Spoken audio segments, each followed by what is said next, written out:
fala em guerra, fala em terrorismo. E é a pauta do professor Jorge Inácio. Terrorismo e hipocrisia. Professor Jorge Inácio. Bom, Magda, colegas, me desculpem não trazer um pouco de humor nesse momento, depois de tantas notícias ruins sobre o nosso trânsito, sobre esses acidentes, essas mortes.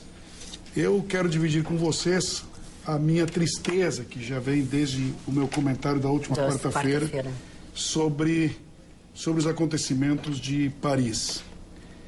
Claro que a tristeza vem, em primeiro lugar, Magda, pelas mortes que ocorreram.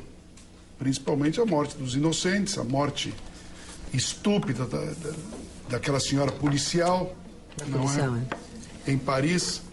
Mas, essencialmente, o que me entristece é ver que o Brasil está cada vez mais, Edenir, se afastando dos países que puxam em frente nossa civilização ocidental. Lamentavelmente. Você deve se lembrar que aqui mesmo nós temos tantos telespectadores fiéis que nos acompanham sempre e que nos escrevem. Nós fomos o primeiro veículo do Rio Grande do Sul a mostrar cenas de crucificação de infiéis, chamados infiéis, são pessoas que professam a fé cristã, e chamadas de infiéis no Iraque e na Síria. Estas pessoas foram até pedir desculpas na época, no momento da janta, de mostrar aquelas imagens, mas era necessário, e eu reclamava muito do silêncio do governo brasileiro, o país que tem o maior número de católicos do mundo, em silêncio diante desta barbárie que vinha acontecendo por parte do Estado Islâmico. Depois me pronunciei também dizendo, na época, a secretária dos Direitos Humanos, Maria do Rosário, dizia assim: escutem as meninas sequestradas pelo Boko Haram, né? Centenas de meninas vendidas como escravas sexuais, simplesmente por professar a fé católica na Nigéria. Depois fomos falando progressivamente do Al-Nusra, quanto se comentou aqui da guerra perpetrada pelo Hamas, pelo Hezbollah. São esses grupos fundamentalistas que o mundo hoje vive com mais clareza. Eu acho que neste final de semana, Edenir, ocorreu no mundo um divisor de águas. Eu acho que todo mundo entendeu que não existe aqui, eu já comentei isso na semana passada no Jornal da Pampa, não existe aqui uma guerra entre duas religiões, não existe uma guerra entre dois grupos étnicos. O que existe claramente hoje no mundo é uma guerra declarada entre a liberdade e a repressão.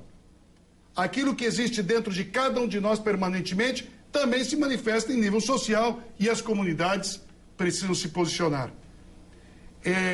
Esses atentados que ocorreram em Paris, um foi no supermercado judaico. Sim. E o outro, está todo mundo sabendo, evidentemente, na sede desse periódico de humor francês. E é interessante o divisor de águas pelo seguinte: se os dois atentados, Edenir, tivessem sido um contra um supermercado judaico e o outro contra uma sinagoga, o mundo estaria em silêncio. Agora, a determinação de calar a liberdade de expressão determinou que o mundo se unisse.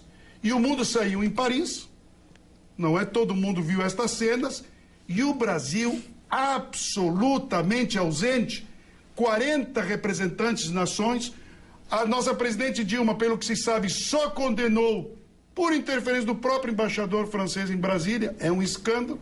Isso deveria ter imediatamente provocado uma reação tremendamente contrária por parte do Itamaraty e do governo brasileiro.